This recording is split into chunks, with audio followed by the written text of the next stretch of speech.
আসসালামু আলাইকুম স্যার। ওয়ালাইকুম সালাম ওয়া রাহমাতুল্লাহ। তাহমিনা ভালো আছো? আপনি কেমন আছেন? আলহামদুলিল্লাহ।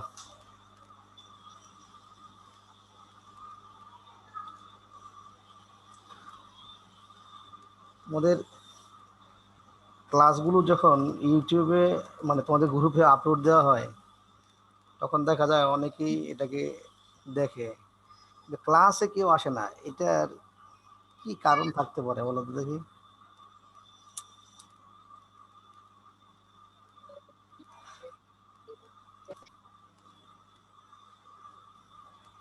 তাহমিনা, ক্লাসে কেউ আসে না কেন? বলতে পারি না। এটা কেমন কথা যে ক্লাস করে না, ওরা দুদিন পরে পরীক্ষা দিবে, পরীক্ষার সিলেবাস কি হয় ওরা তো নিজেরা কেউ জানে না। কিন্তু ক্লাস না করাটা এটা এত ভালো জিনিস না। ক্লাস না করে ভালো পরীক্ষায় ভালো করাটা বড়ই কঠিন। শুধু ক্লাস শুনে শুনে বা দেখে দেখে কেউ ভালো করতে পারে না। সরাসরি কথা শুনে স্যারদের কাছ থেকে শুনলে পরে একটা জিনিস যেভাবে মনে থাকে, মাথার মধ্যে যেভাবে সেট হয়, সেটা অন্যভাবে অন্যভাবে বলতে ওই যে ইউটিউবে ক্লাস দেখে বা বই পড়ে পড়ে সম্ভব না।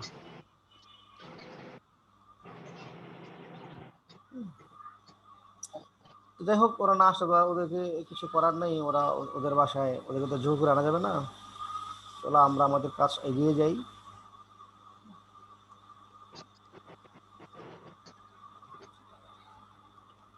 গত ক্লাসে পাসবে মোতাবেক যে অঙ্কটা দিয়েছিলাম, তোমার সেটা কি করেছো বাসায়? জি স্যার। সেটাতে কোনো প্রবলেম আছে? না স্যার। এখন তো ক্লাসের সময়ও কম, 30 মিনিট সময়, তো খুব তাই দ্রুত আলোচনা করব। আজকে একটা অঙ্ক নিয়ে কথা বলবো, সেটা হচ্ছে ব্যাংক জমাতিরিক্ত। এই পর্যন্ত তো দুইটা অঙ্ক করেছো, নগদান বইয়ের ব্যাংক জমাও করেছো, পাস বইয়ের ব্যাংক জমা করেছো, তাই না? জি স্যার। দুটো তো বুঝছো। জি স্যার। হ্যাঁ, যদি বুঝে থাকো, এই দুইটা বুঝে থাকলে পরে তোমার আর ব্যাংক সমানের বিবরণীর মধ্যে প্রবলেম হওয়ার কথা নয়। আজকে তোমাকে যেটা আলোচনা করব সেটা হচ্ছে নগদান বই মোতাবেক ব্যাংক জমাতিরিক্ত দিয়ে। নগদান বইয়ের ব্যাংক জমাতিরিক্ত দিয়ে যখন তুমি অঙ্ক করবা, তখন যদি তুমি মাথায় রাখো, খেয়াল রাখো যে পাস বই মোতাবেক ব্যাংক জমা দিয়ে যদি কাজ করলি, আমি কথাটা আবার বলি, খেয়াল করে শোনো। নগদান বই মোতাবেক ব্যাংক জমাতিরিক্ত যদি দেওয়া থাকে, তখন তুমি অঙ্ক করার সময় যে পাস বই মোতাবেক ব্যাংক জমা হলে যা হবে ওইটা যদি মাথায় রাখো, ওই চিন্তা করে যদি অঙ্কটা করো, তাহলে অঙ্কটা মিলে যাবে, হয়ে যাবে। অর্থাৎ নগদান বইয়ের ব্যাংক জমা হইলে যা হয়, নগদান বইয়ের ব্যাংক জমা হলে যে লেনদেনগুলো, যে গরমিলগুলো যোগ হয়, নগদান বইয়ের জমাতিরিক্ত হলে সেই লেনদেনগুলো বিয়োগ হবে। নগদান বইয়ের ব্যাংক জমা দিয়ে কাজ করলে যে গরমিলগুলো বিয়োগ করতে হয়, নগদান বইয়ের জমাতিরিক্ত হলে সেই গরমিলগুলো যোগ করতে হবে, অর্থাৎ বিপরীত হবে। কথা বুঝতে পেরেছো? জি স্যার। ঠিক তেমনি ভাবে তোমার এটাও নিশ্চয়ই মনে আছে যে নগদান বই জমা দিয়ে কাজ শুরু করলে যা হয়, পাস বই জমা দিয়ে কাজ শুরু করলে তার বিপরীত হয়। সুতরাং নগদান বইয়ের ব্যাংক জমাতিরিক্ত দিয়ে কাজ শুরু করলে তোমাকে পাস বইয়ের জমা দিয়ে কাজ করার যে কাজ, সেম কাজ হবে। অর্থাৎ পাস বই মোতাবেক ব্যাংক জমা দিয়ে যদি আমরা অঙ্কটা শুরু করি, তাহলে যেগুলো যোগ হবে, ঠিক নগদান বই মোতাবেক ব্যাংক জমাতিরিক্ত দিয়ে শুরু করলে সেগুলোই যোগ হবে। আবার পাস বই মোতাবেক ব্যাংক জমা দিয়ে কাজ করলে যে গড়মূলগুলো বিয়োগ হয়, নগদান বই মোতাবেক ব্যাংক জমাতিরিক্ত দিয়ে কাজ করলে সেই ঘটনাগুলি বিয়োগ হবে। তুমি দুই ভাবে চিন্তা করতে পারো। একটা চিন্তা করতে পারো, যদি নগদান বইয়ের ব্যাংক জমাতিরিক্ত হয়, তাহলে নগদান বইয়ের জমা হলে যা হয় তার বিপরীত হবে, এটা একটা চিন্তা করতে পারো। আবার নগদান বই মোতাবেক ব্যাংক জমাতিরিক্ত দিয়ে শুরু করলে পাস বই মোতাবেক ব্যাংক জমা দিয়ে যা হবে ওই কাজটা খালি করতে হবে, তাইলে অঙ্কটা হয়ে যাবে, মিলে যাবে। তুমি কি আমার কথা বুঝতে পারতেছো কি? জি স্যার। এই যদি এই চিন্তাটা তুমি করে রাখতে পারো, তাহলে তোমার জমাতিরিক্ত দিয়ে অঙ্ক কঠিন লাগবে না, অঙ্ক সহজে মিলাতে পারবা। অনেকে জমাতিরিক্ত দেখলে অনেকে ভয় পায় যে জমাতিরিক্ত দিয়ে আবার কেমনে করব। জমাতিরিক্ত শুনলেই মনে হয় যে একটা কঠিন জিনিস। আসলে একই জিনিস, জমা আর জমাতিরিক্ত। জানি আমরা জানি জমা মানে সম্পদ আর জমাতিরিক্ত মানে হচ্ছে দায়। তো যেহেতু জমা আর জমাতিরিক্ত দুটা বিপরীত, একটা সম্পদ একটা দায়, সুতরাং কাজটাও হবে বিপরীত। অতএব এখানে ভয় পাওয়ার কিছু নেই, তোমাকে স্বাভাবিক চিন্তা করে আমাকে করলেই হয়ে যাবে। এর আগে তুমি আমাকে প্রশ্নের উত্তর দাও, দেখো তুমি পারো কিনা। বকেয়া চেক বলতে তুমি কি বুঝো? বকেয়া চেক বলতে পারবো? চেক দেওয়া হয়নি। চেক দেওয়া হয়নি। চেক দেওয়া হয়নি মানে যে চেক, হ্যাঁ, যে চেকটা এখনো পরিশোধ করা হয়নি, ঠিক আছে। জি। অর্থাৎ যখন আমরা চেক কাউকে ইস্যু করি, কাউকে বলতে প্রদেয় হিসাবকে, আমরা তো যে চেক ইস্যু করি কাকে? প্রদেয় হিসাবকে। চেক ইস্যু করা হয় কাকে? প্রদেয় হিসাবকে। তো আমরা যখন প্রদেয় হিসাব, হ্যাঁ, প্রদেয় হিসাবে যখন চেক ইস্যু করি, তখন সেই প্রদেয় হিসাব যারা মানে পাওনাদার যারা, তারা সেই চেক নিয়ে ব্যাংকে উপস্থাপন করে, অর্থাৎ ব্যাংক থেকে টাকা তুলে নিয়ে যায়। যদি ব্যাংক থেকে কোনো চেক এখনো পরিশোধ করা না হয়ে থাকে, মানে চেকটা যদি ব্যাংক থেকে টাকা উঠায় না উঠায় না থাকে, মানে না উঠায় থাকে, যেটাকে আমরা বলি এখনো উপস্থাপিত হয়নি বা ব্যাংক কর্তৃক পরিশোধ হয়নি, যে চেকটা এখনো ব্যাংক থেকে পরিশোধ হয়নি, ওইরকম চেককে বলা হয় বকেয়া চেক। ওইরকম চেককে বলা হয় বকেয়া বকেয়া চেক। চেক। অর্থাৎ ইস্যুকৃত চেকের যে অংশ এখনো পরিশোধ করা হয়নি, সেটা হলো কি? বকেয়া চেক। বকেয়া চেক। আর তাহলে অনাদায়ী চেক কোনটা হবে বলো দেখি? অনাদায়ী চেক যে চেকটা আদায় করা হয়নি। যে চেকটা আদায় করা হয়নি, অর্থাৎ আমরা প্রাপ্য হিসাবের কাছ থেকে যে চেকগুলো পেয়েছি, যেগুলো আদায়ের জন্য ব্যাংকে জমা দিয়েছি, কিন্তু এখনো আদায় করতে হয়নি বা আদায় করতে পারেনি ব্যাংক, এরকম চেকগুলোকে বলা হবে অনাদায়ী চেক। এটার আরেকটা নাম হচ্ছে check in transit. Check in transit অর্থাৎ চেকটা আদায় অবস্থায় আছে, এখনো আদায় কমপ্লিট হয়নি। যদি কোনো চেক আদায়ের জন্য ব্যাংকে জমা দেওয়া হয়, সেটা যদি এখনো আদায় না হয়ে থাকে, হ্যাঁ, আদায়রত অবস্থায় থাকে, সেটা বলা হয় চেক ইন ট্রানজিট অথবা অনাদায়ী চেকও বলা হয়। কথা বুঝতে পেরেছো? জি স্যার। এটা তোমার এরকম হবে যে অনেক সময় ক নাম্বারের প্রশ্ন হতে পারে যে অনাদায়ী চেকের পরিমাণ নির্ণয় করো, বা বকেয়া চেকের পরিমাণ নির্ণয় করো, বা চেক ইন ট্রানজিটের পরিমাণ নির্ণয় করো। তখন তোমার ক নাম্বারে এই প্রশ্নের উত্তর তোমাকে দিতে পারতে হবে, ঠিক আছে? জি স্যার। নিশ্চয়ই পারবা। দেখো আমি এখন তোমাকে যে উদ্দীপকটা বলবো, সেই উদ্দীপকটা থেকে আমরা আজকে কাজ করব। 2020 সালের 31 ডিসেম্বর তারিখে জনতা ট্রেডার্সের হিসাব বই হতে নিম্নলিখিত তথ্যসমূহ নেওয়া হয়েছে। এখানে লেখা আছে নগদান বই অনুযায়ী ব্যাংক জমাতিরিক্তের পরিমাণ 40,000 টাকা।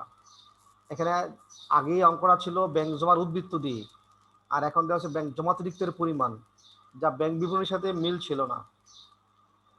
তো যেহেতু জমাতিরিক্ত দিয়ে শুরু করেছি, আবার এটাও খেয়াল রাখতে হবে জমাতিরিক্ত হইলো কোন বইয়ের জমাতিরিক্ত? নগদান বইয়ের। তাহলে এটা তুমি খেয়াল করবা। আমি তোমাকে দুইটা উপায়ে দেখাবো, বলবো। একটা হচ্ছে নগদান বইয়ের জমা হইলে যে গরমিল যোগ হয়, নগদান বইয়ের জমাতিরিক্ত হলে সে গরমিলটা বিয়োগ হবে। অথবা পাস বই দিয়ে যদি শুরু করি, তাহলে যেগুলো যোগ হয় সেগুলোই জমাতিরিক্ত হলে যোগ হবে। তাহলে এখানে অঙ্কটা শুরু করতেছি আমরা কোন বই দিয়ে? নগদান বই দিয়ে। কোন উদ্বৃত্ত দিয়ে? ব্যাংক জমাতিরিক্ত। জমাতিরিক্ত। ব্যাংক জমাতিরিক্ত, এটা মাথায় রাখবা। জমা আর জমাতিরিক্ত দুই জিনিস। ব্যাংক জমাতিরিক্ত। হ্যাঁ, ব্যাংক জমাতিরিক্ত। তাহলে খেয়াল করো, 12,000 টাকার 3টি চেক প্রদেয় হিসাবকে ইস্যু করা হয়েছে, মানে প্রদেয় হিসাবকে দেওয়া হয়েছে, যার মধ্যে 3,000 টাকার একটি চেক 31 ডিসেম্বর তারিখের মধ্যে ব্যাংক পরিশোধ করেছে, তাহলে এখানে বকেয়া চেকের পরিমাণ কত?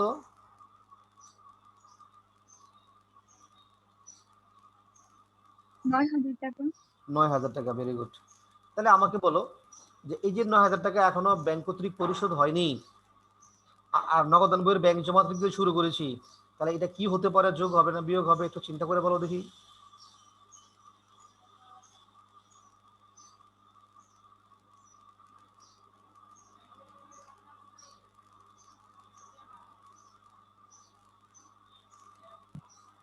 তাই এটা বিয়োগ হবে।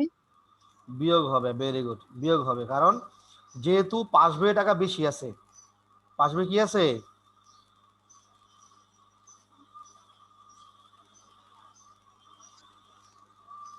জি স্যার।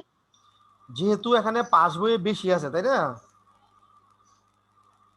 সুতরাং জি পাস বই স্যার। কমাইতে হবে, এটা হলো একটা যুক্তি। অথবা যেহেতু নগদান বই কম আছে, তো নগদান বইকে বাড়াইতে হবে, এটা জমা হইলে। যেহেতু এখানে জমা অতিরিক্ত, তাহলে বিপরীত করতে বিয়োগ করতে হবে, অথবা এটা বিয়োগ করতে হবে। Very good. 2, আদায়ের জন্য 2800 টাকার একটি চেক ব্যাংকে জমা দেওয়া হয়েছে। আদায়ের জন্য একটি চেক ব্যাংকে জমা দেওয়া হয়েছে যা নগদান বইয়ে লেখা হয়নি, যা নগদান বইয়ে লেখা হয়নি। তাহলে এটা কি করতে হবে? এটা যোগ হবে। দেখো যোগ হবে কিনা একটু চিন্তা করে দেখো।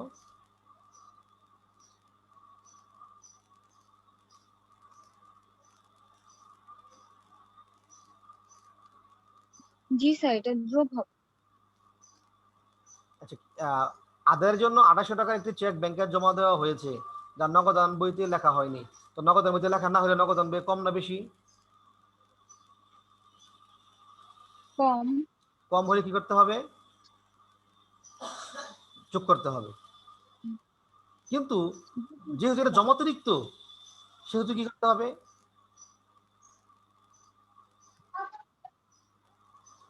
এখানেও যোগ করতে হবে। না, একটু খেয়াল করে দাও, একটু খেয়াল করো তুমি বিষয়টা। আমি কিন্তু তোমাকে একটু আগে যেটা বলছিলাম, যে জমা হইলে যা হবে, নগদান জমা হইলে যা হবে, জমাতিরিক্ত তার বিপরীত হবে। জমাতিরিক্ত হলে তার কি হবে? আর তুমি জমাতিরিক্ত হলে বিপরীত চিন্তা না করে তুমি পাস বইয়ের কথা চিন্তা করো। বিপরীত হবে। তুমি পাস বইয়ের কথা চিন্তা করো। তুমি আদায়ের জন্য 2800 টাকার একটি চেক ব্যাংকে জমা দেওয়া হয়েছে যা নগদান বই লেখা হয়নি। সুতরাং নগদান বই কম আছে। নগদান বই কি আছে? কম আছে। নগদান বই কম আছে মানেই তো পাস বই কি আছে? বেশি আছে। বেশি আছে। তো এটা তো পাস বই জমা চিন্তা করে যদি আমরা করি, তাহলে পাস বই বেশি, তাহলে পাস বই কি করতে হবে? বিয়োগ করতে হবে। বিয়োগ করতে হবে। তাহলে এটা এখানে বিয়োগ করতে হবে। এটা এখানে কি করতে হবে?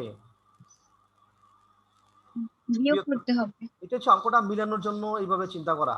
আর বাস্তবতা যদি আমরা একবারে যদি তুমি এটার যেই মূল জিনিসটা যদি তুমি বুঝতে চাও, তাহলে তোমাকে এভাবে চিন্তা করতে হবে।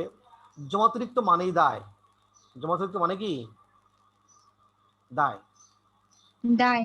যেহেতু এই টাকাটা এখনো নগদান বইয়ে জমা হয় নাই, তো জমা না হওয়ার কারণে আমার নগদান বই জমাতিরিক্ত দেখাচ্ছে, মানে দায় দেখাচ্ছে বা দায় দায় প্রকাশ করছে। তো যদি এই টাকাটা আমার নগদান বইয়ে জমা হয়, তাহলে নিশ্চয়ই আমার টাকা ব্যাংকে জমা হলে দায়ের পরিমাণ কমবে নাকি বাড়বে? বেড়ে যাবে। টাকা জমা হলে দায়ের পরিমাণ কমে যাবে, বেড়ে যাবে না। দায় তো মানে তুমি ঋণী, তো তোমার ব্যাংকে টাকা জমা হলে কি ব্যাংকের কাছে ঋণ তোমার বাড়বে না কমবে? কমে যাবে। কমে যাবে। তো যেহেতু ঋণ কমে যাবে, দায় কমে যাবে, সুতরাং এটা বিয়োগ করতে হবে। আমার অ্যাকাউন্টে টাকা জমা হয় নাই, মানে নগদান বইয়ে জমা হয় নাই, জমা না হওয়ার কারণে নগদান বইয়ে ঋণ দেখাচ্ছে, জমাতিরিক্ত দেখাচ্ছে। যদি টাকাটা জমা হইতো, তাইলে এটা ঋণ হইতো না, ঋণটা কম হইতো। এই কারণে বিয়োগ করতে হবে। এটা একটা চিন্তা। এটা হলো এটার মূল জিনিস আর কি। আর অঙ্কটা মিলানোর স্বার্থে আমরা সহজ করে বলি এভাবে, যে নগদান বইয়ের জমা দিয়ে হইলে এটা যোগ হইতো, যেহেতু নগদান বই টাকাটা কম আছে। তো যেহেতু নগদান বই টাকাটা কম আছে, জমা হইলে যোগ হইতো। যেহেতু এখানে জমাতিরিক্ত দিয়ে শুরু করেছি, সুতরাং এখন এটা বিয়োগ করতে হবে। কি করতে হবে? বিয়োগ করতে হবে। কথাটা বুঝছো না বোঝো নেই? জি স্যার, বুঝতে পেরেছি। Very good. দেখো 3,000 টাকার একটি প্রাপ্য বিল 2900 টাকায় ব্যাংক থেকে বাট্টা করা হয়েছে। বাট্টা করা মানে হচ্ছে বিল ভাঙানো, মানে ব্যাংক থেকে বিলটা ভাঙিয়েছি কত টাকায়? 2900 টাকায়। কিন্তু নগদান বইয়ে এর পূর্ণমূল্য লিপিবদ্ধ করা হয়েছে। পূর্ণমূল্য বলতে 3,000 টাকা লেখা হয়েছে।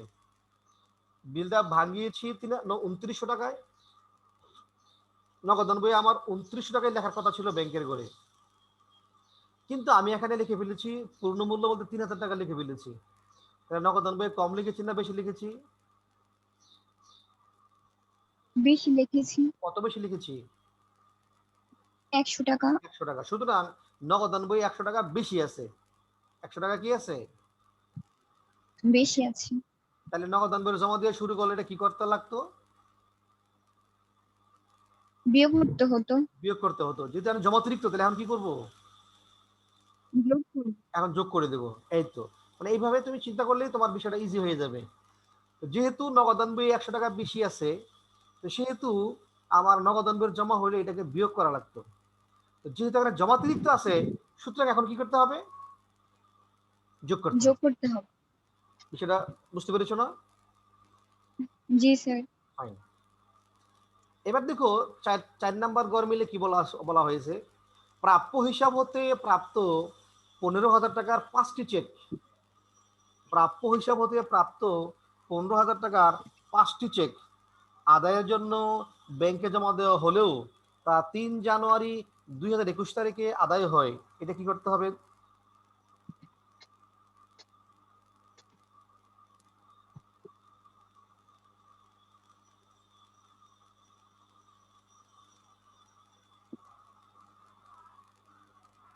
বিয়োগ করতে হবে। বিয়োগ করতে হবে নাকি? জি স্যার। আদায়ের জন্য ব্যাংকে জমা দেওয়া হলো, এই টাকা তাহলে ব্যাংকে আদায় হয়নি, তাই না? তো আদায় জি স্যার। না হওয়ার কারণে পাস বই কম না বেশি? কম। আর নগদান বই কি? বেশি। বেশি। তো নগদান বই বেশি হলে কি করা লাগতো? বিয়োগ করা লাগতো জমা হইলে। তো এখন তো জমাতিরিক্ত আছে, এখন কি করতে হবে? যোগ করতে হবে। যোগ করতে হবে। তুমি একটু চিন্তা করতে হবে, তোমাকে একটু চিন্তা করে তারপরে বলতে হবে, মানে বিষয়টা কি ঘটনা হওয়া উচিত ছিল, কি হচ্ছে, আর কি করতে হবে। যেহেতু টাকাটা এখনো ব্যাংক কর্তৃক আদায় হয়নি, ব্যাংক কর্তৃক আদায় না হওয়ার কারণে এটা পাস বইয়ে টাকাটা এখনো জমা হয়নি। তো পাস বই যেহেতু জমা হয়নি, সুতরাং পাস বইয়ে টাকাটা কম আছে। আর পাস বইয়ে কম থাকার অর্থই হচ্ছে নগদান বইয়ে টাকাটা বেশি আছে। তো নগদান বই বেশি থাকলে এটা নগদান বই থেকে বিয়োগ করতে হয়। তো যেহেতু এখানে জমাতিরিক্ত আছে নগদান বইয়ের, সুতরাং এটা এখানে কি করে দিব আমরা? যোগ করব। যোগ করে দেবো, মানে বিপরীত কাজটা করব, উল্টা কাজটা আমরা উল্টোভাবে চিন্তা করব। ইতোপূর্বে আদায়ের জন্য জমাকৃত 1200 টাকার চেক ব্যাংক কর্তৃক প্রত্যাখ্যাত হয়েছে, যা নগদানভুক্ত হয়নি। ব্যাংক কর্তৃক যদি প্রত্যাখ্যাত হয় আর নগদানভুক্ত না হয়, এটা কি করতে হবে? এটা যোগ করতে হবে। কেন যোগ করতে হবে, কারণ কি? কারণ এটা ব্যাংক থেকে ফিরিয়ে দিয়েছে, ব্যাংক আদায় করেনি, তো ব্যাংকের টাকা কম আর নগদান বইয়ের টাকা বেশি। নগদান বই টাকাটা বেশি। বেশি। এখন কি করতে হবে? কমা দিতে হবে, যেহেতু জমা থেকে, তাই কি করতে হবে এখন? যোগ করতে। কমাতে হবে। স্যার এটা বিয়োগ করতে, সরি, যোগ করতে হবে। হ্যাঁ, যোগ করতে হবে। তুমি যোগ করতে প্রথম বলেছিলাম মনে হয় নাকি? জি স্যার। Okay fine. ব্যাংক জমার সুদ মঞ্জুর 600 টাকা। আগে সুদ মঞ্জুরটা বলো। সুদ মঞ্জুর বলতে পারলে চার্জও বলতে পারবা, সমস্যা নেই। কারণ সুদ মঞ্জুর যা হয়, চার্জ ধার্য করলে তার বিপরীত হবে। সুদ মঞ্জুরটা কি হবে? সুদ মঞ্জুর বিয়োগ হবে। বিয়োগ হবে। যেহেতু জমা দিয়ে কাজ করলে যোগ করতে হয়, জমাতিরিক্ত হলে এটা বিয়োগ করতে হবে। তো এটা বিয়োগ করতে হলে ব্যাংক চার্জ কি করতে হবে? যোগ করতে হবে। যোগ করতে হবে। ঠিক আছে? জি স্যার। Okay fine.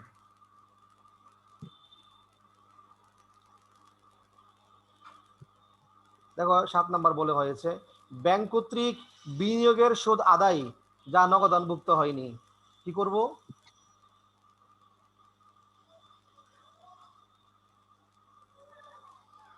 বিয়োগ করতে হবে এটা।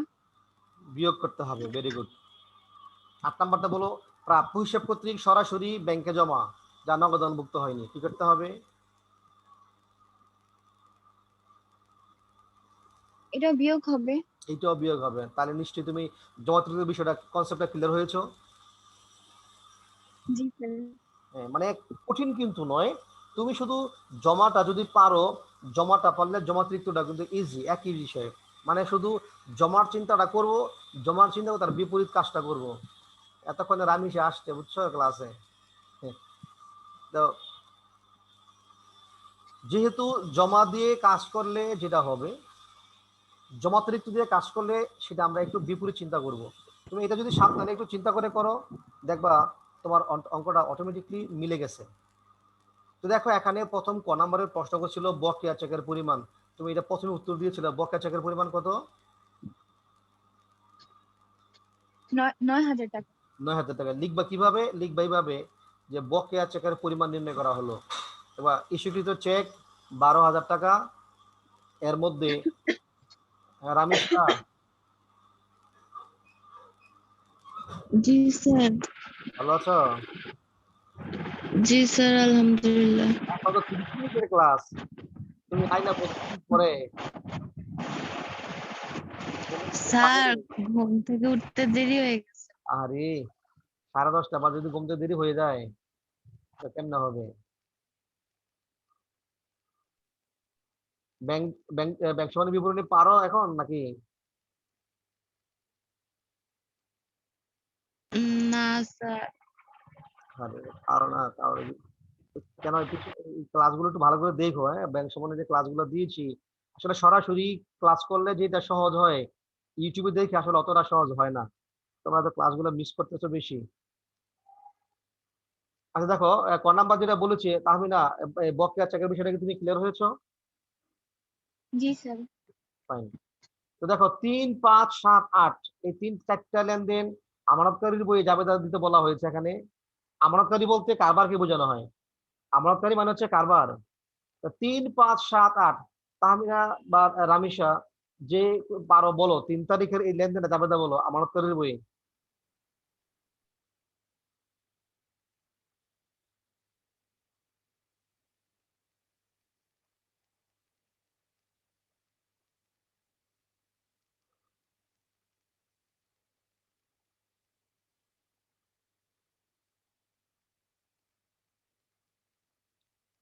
এই জাবেদাটা কিন্তু আরেকবার করেছো, পারার কথা তাহমিনা।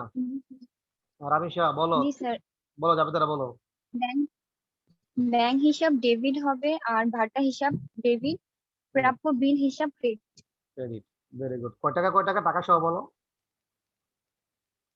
ব্যাংক হিসাব ডেবিটে হবে 2,900 টাকা, আর ভাটা হিসাব ডেবিট 100 টাকা, আর প্রাপ্য হিসাব ক্রেডিট 3,000 টাকা। 3,000 টাকা, ওকে, ভেরি গুড। রামিসা জাবেদাটা কি তুমি পারো এটা জাবেদাটা, রামিসা? না স্যার। দেখো খেয়াল করে দেখো, একটা বিল ছিল 3,000 টাকা। বিল ছিল 3,000 টাকা, যে ব্যাংক থেকে ভাঙানো হয়েছে। ভাঙানো মানে কি? বিল হলো একটা কাগজ, লিখিত দলিল। বিল হচ্ছে দেনাদার কর্তৃক টাকা দেওয়ার একটা লিখিত অঙ্গীকার বা দলিল। এটা যখন ব্যাংক থেকে ভাঙানো হয়, বাট্টা করা হয়, তখন ব্যাংক তোমাকে তার বাট্টার বিনিময়ে সে তোমাকে টাকায় রূপান্তর করে দেয়। তো 3,000 টাকার বিল দিয়ে তুমি ব্যাংকের কাছ থেকে পাইলা 2,900 টাকা। আর ব্যাংক থেকে টাকা বাট্টা করলে সেটা অ্যাকাউন্টে জমা হয়ে যায়, তোমার অ্যাকাউন্টে জমা হবে, মানে কারবারের অ্যাকাউন্টে, আমনতকারীর অ্যাকাউন্টে টাকাটা জমা হয়ে যাবে। তো কত টাকা জমা হয়েছে? 2,900 টাকা। তোমাকে লিখতে হবে ব্যাংক হিসাব ডেবিট 2,900 টাকা। তুমি এখানে 100 টাকা ছাড় দিয়েছো, বাট্টা দিয়েছো ব্যাংকের, এটা তোমার জন্য খরচ। এই 100 টাকা হলো তোমার ডেবিট বাট্টা। তাহলে লিখবা ব্যাংক ডেবিট 2,900 টাকা, বাট্টা হিসাব ডেবিট 100 টাকা। আর তোমার কাছ থেকে চলে গেল কি? প্রাপ্য বিল। কয় টাকার প্রাপ্য বিল চলে গেল? 3,000 টাকার। এই 3,000 টাকার প্রাপ্য বিল হবে ক্রেডিট। তাই জাবেদা লিখবা তুমি ব্যাংক হিসাব ডেবিট 2,900 টাকা, বাট্টা হিসাব ডেবিট 100 টাকা, আর প্রাপ্য বিল হিসাব ক্রেডিট 3,000 টাকা। ঠিক আছে, বুঝতে পেরেছো বিষয়টা? জি স্যার বুঝছি। 5 নাম্বারটা বলো, যে পারো বলো। ইতিপূর্বে আদায়ের জন্য জমাকৃত 1200 টাকার চেক ব্যাংক কর্তৃক প্রত্যাখ্যাত হয়েছে, যা নগদানভুক্ত হয়নি। প্রত্যাখ্যাত চেকের জাবেদা বলো। প্রাপ্য হিসাব ডেবিট আর ব্যাংক হিসাব ক্রেডিট। হ্যাঁ, প্রাপ্য হিসাব ডেবিট, ব্যাংক হিসাব ক্রেডিট। Okay fine. এটা হচ্ছে যে ব্যাংক চেক প্রত্যাখ্যান হলে প্রাপ্য হিসাবের পরিমাণ আবার বেড়ে যায়। তো প্রাপ্য হিসাব বেড়ে গেলে প্রাপ্য হিসাব ডেবিট হয়। যেহেতু চেকটা ব্যাংকে জমা দেওয়ার সময় কারবারের মানে আমানতকারীর বইয়ে ব্যাংক ডেবিট করা হয়েছিল, এই জন্য এখন সে আমানতকারীর বইয়ে ব্যাংক এখন ক্রেডিট হয়ে যাবে, মানে ব্যাংক জমাটা কমে যাবে আমানতকারীর বইয়ে। এটা পাস বইয়ের কোনো কাজ নয়, এটা আমানতকারীর বইয়ের কাজ। তাই জাবেদা হবে প্রাপ্য হিসাব ডেবিট, ব্যাংক হিসাব ক্রেডিট। Okay fine. দেখো 7 নাম্বার, ব্যাংক কর্তৃক বিনিয়োগের সুদ আদায় যা নগদানভুক্ত হয়নি, কি হবে?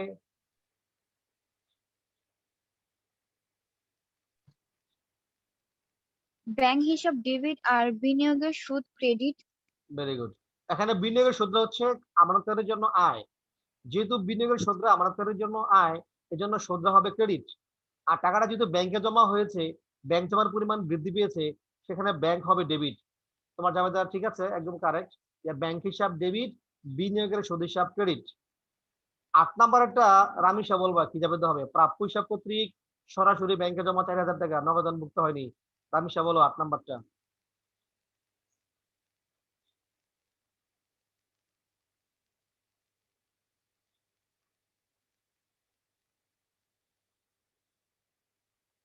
রামিসা বলো।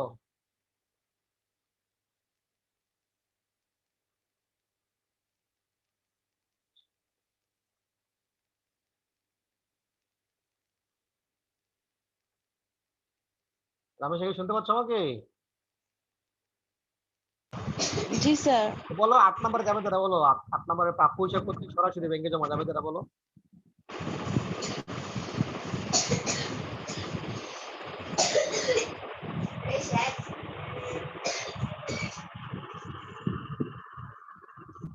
বলতে পারছো না?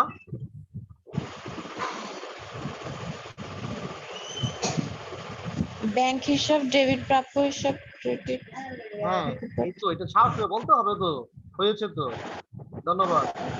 সাহস করে বলতে পারতে হবে, ভয় পেলে চলবে না। যেহেতু টাকাটা সরাসরি ব্যাংকে জমা হয়েছে, তাই ব্যাংক হিসাব ডেবিট। প্রাপ্য হিসাব কাছে জমা হয়েছে, প্রাপ্য হিসাব মানে সম্পদের পরিমাণ ছিল প্রাপ্য হিসাব, সে প্রাপ্য হিসাব এখন কমে যাবে, প্রাপ্য হিসাব হবে ক্রেডিট। তাই জাবেদা হবে ব্যাংক হিসাব ডেবিট, প্রাপ্য হিসাব ক্রেডিট। ঠিক আছে, ওকে ফাইন। তো এই ছিল আমাদের খ নাম্বারের কাজ। আর গ নাম্বারের কাজটা তোমাদেরকে এতক্ষণ আমি বললাম, নিশ্চয়ই বুঝেছো। আর যদি রামেশা পরে আসছো, তুমি ক্লাসটা আবার ভালো করে দেখে নিও। এটা ব্যাংক জমাতিরিক্ত দিয়ে অঙ্কটা করেছি, অনেক গুরুত্বপূর্ণ, অনেক গুরুত্বপূর্ণ। ব্যাংক জমাতিরিক্ত দিয়ে জমার চাইতে একটু আলাদা, ডিফারেন্ট, সুতরাং খুব খেয়াল করে আচ্ছা স্যার। করতে হবে। দেখো, এই ছিল ক নাম্বার।